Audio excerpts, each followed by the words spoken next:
4.5, 4 point something, a swarm with higher magnitude earthquakes is happening right now. Something very important is happening right now in Southern California, and this is not a random place where it is happening. A new earthquake swarm is shaking the ground near Brawley, California, just south of the Salton Sea. This is the place where the San Andreas Fault is locked and loaded, and where scientists think this is the area where the next rupture could happen.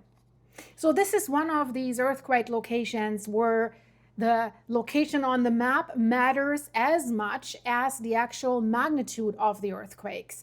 And we have over 100 earthquakes, it seems, just today happening there, and they keep coming. So you see the map behind me of the last 7 days, and I'm scrolling through so that you see all the earthquakes today, and you see several in the magnitude 4, many in the magnitude 3. So this is a significant swarm. So Brawley, you see the settlement there, you see the subdivision. Brawley is not sitting on some random little crack in the desert that is causing this shaking right now. It sits inside what is called the Brawley Seismic Zone. That is basically a broken transfer zone between the Imperial Fault to the south and the southern San Andreas Fault near the Salton Sea. Oh, it's great. It's connecting both fault lines, and this thing is shaking. So can it activate one of the bigger faults is, of course, the question. So that means, if I translate that, this swarm is happening in the place where Southern California's plate boundary changes shape. That's why this is a soft connection between two major fault lines. We have the San Andreas Fault that is coming down from the north, and then the Imperial Fault continues south towards Mexico. And between them, the crust changes. It's behaving differently. It does not move on one clean fault line like the San Andreas Fault, one continuous red line. Basically, it breaks down into a messy zone of a lot of smaller faults. We have a hot crust there. We have stretching going on in this area, and we have geothermal activity because of that stretching thin in this area. And of course, we have these earthquake swarms if something like this is happening. And that's why Brawley gets attention, and it is in the news if something's happening there. It's not, guys, that every earthquake swarm means the big one is coming, right? But because this is one of the few places where even small earthquakes can happen basically inside the same fault transfer system that is connecting towards the San Andreas Fault, right, in the Salton Sea. And of course, that raises the big question for many people. Can this actually trigger the San Andreas Fault? Especially since we now know, I have reported about this, that the big one, the scary one, the Cascadia Fault and the San Andreas Fault have triggered each other in the past. We know that fault lines can trigger each other. So the honest answer to that question is possible, but it's not the most likely outcome if we see swarms like this. But, you know, we have to watch the magnitudes. A swarm like this does not create one giant earthquake out of nothing, right? So, but earthquakes can change the stress of nearby fault lines, and we do have that nearby. So they can shake faults that are already loaded. These ones then trigger the most fastest or the easiest way when they were already close to rupture. They can disturb weak patches that are happening underground. And of course, if we have a place like Brawley, that matters because the southern San Andreas Fault is not far away, and that is no matter how we want to twist it, that is the uncomfortable part when we see this earthquake swarm. So the southern San Andreas Fault near the Salton Sea, you see the Salton Sea on the map there, has not produced a major rupture in more than 300 years. And many scientists say it is overdue. So that section in the south is considered one of the most important earthquake gaps in California. So when we see a swarm that is south of the Salton Sea, of course, scientists start watching the pattern of this swarm. They watch, do these earthquakes stay clustered? does this swarm move north towards the San Andreas Fault? Do the magnitudes increase? It's doing that a little bit, maybe, right? And then, of course, the scientists have to watch whether activity starts lining up closer to the southern San Andreas Fault itself. So right now, what we see, it's best described as the Brawley Seismic Zone swarm that we see there. It's not a confirmed San Andreas rupture warning or something like this, but the location is serious. The Brawley Seismic Zone, it's big. It's about 58 kilometers or like 36 miles long. And many studies have been made about that area, and they describe that area as a contributor or connector between the San Andreas Fault and the Imperial Fault, basically along the Pacific North America plate boundary. So this is a transtensional zone, attention transferring zone, if we want to translate that. That means two things are happening at once in that area. So the plates are sliding past each other, right? But the crust is also being pulled apart.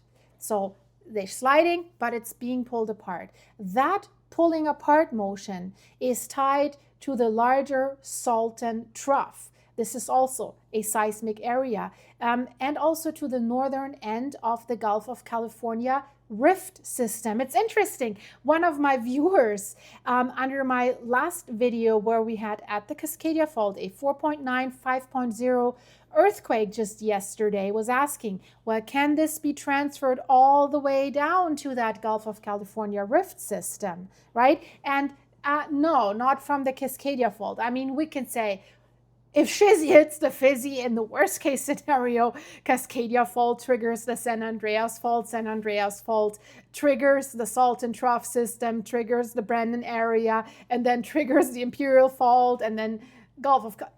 But we don't have no evidence that this has ever happened. But, you know, I know a person that says whatever you can think is possible, so we should not rule that out. So Brawley is not just a strike-slip motion like the classic San Andreas Fault.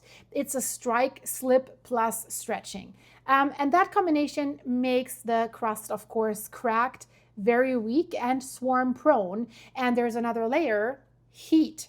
We do not have a volcano there, but this region has high heat flow and geothermal activity because it is stretching, right? And we see often rift system and stretching systems, we do see geothermal activity or volcanoes if we look at Iceland, right? So there is a well-known geothermal field nearby, the Salton Sea geothermal field. Basically, we do have young volcanic domes that they call the Salton Buddies. So they're also in this broader area. I probably pronounced that wrong. Butties, not butt. I don't know, guys. You know what I mean. B-U-T-T-E-S.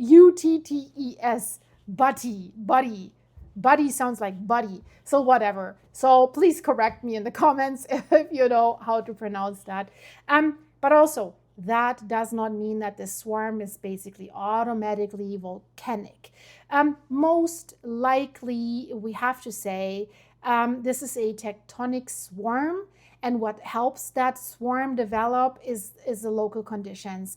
Broken faults, hot crusts, underground fluids, stress moving through the plate boundary. And this is why swarms here can come in bursts like this. So instead of being the whole, like releasing the whole stress in one big earthquake followed by normal aftershocks, Brawley can produce many earthquakes of similar size, jumping between like small fault strands. There's many fault and it activates this part, this part, this part, and this part, right? So that is exactly what makes it unnerving, I have to say, right? You do not always get one clear main shock. Many earthquake swarms do have that. Foreshock, main shock, aftershock. And you get this moving cluster, and Brawley has done that before. So In 2012, for example, the Brawley area has produced a major swarm with hundreds of earthquakes and a largest event around the mid 5 range. So, mid 5, we're not there yet with the current swarm. In 2020, in nearby Westmorland and the Salton Sea area, it has produced a swarm that was reported with at least 240 earthquakes with the largest magnitude 4.9. So we're getting close to that with this swarm, right? So still the current activity fits the known pattern. So it is a known pattern, but it does not mean that we should ignore it. But we should also not say end of days is coming, this is a sign, this is a warning, something. No, let's take a deep breath, right? Let's look at this and let's look at the history of this. This is a known danger zone. I'm not saying we ignore this, because Caltech's Southern California Earthquake Data Center says the Brawley Fault zone probably ruptures in about a magnitude 6.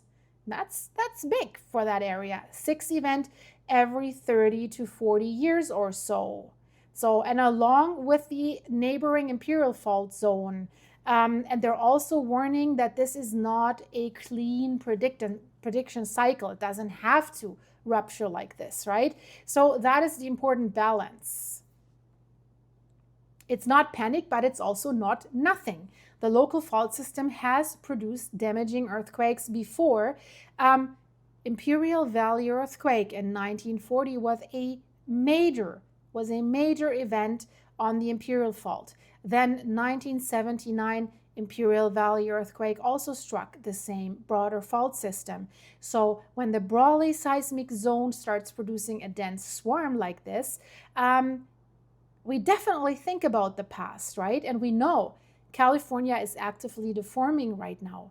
So, but it's not only Brawley, right? The broader Southern California region has had other recent earthquake clusters and swarms around, we've talked about it, the Salton Sea, Westmorland, Ocotillo, Anza, Borrego Springs, and parts of the Coachella Valley, Indio, Joshua Tree region. So these are not all the same fault, but they are part of the same bigger tectonic neighborhood. That is what we have to say. So Southern California especially is cut by several major fault systems. We have the San Andreas Fault, the San Jacinto, Elsinore, Imperial Fault, and many smaller faults between them. So when the stress is shifting through the system, the weakest zone can basically flare up first.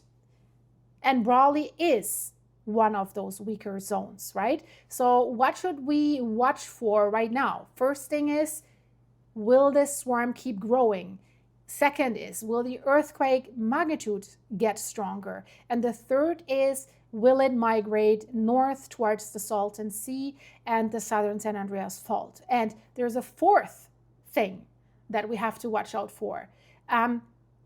Will we see a clear magnitude 5 or larger event that is happening inside the swarm? Will we see that?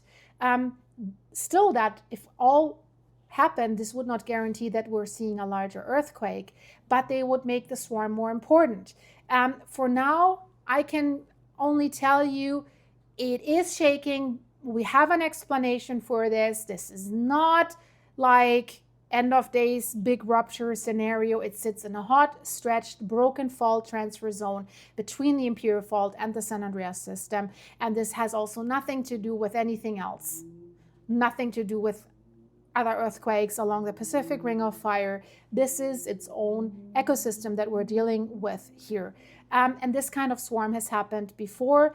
And luckily, as I always say, most swarms fade, but one day they don't. That's why be on alert if you live in that area. I've lived in San Diego for a while.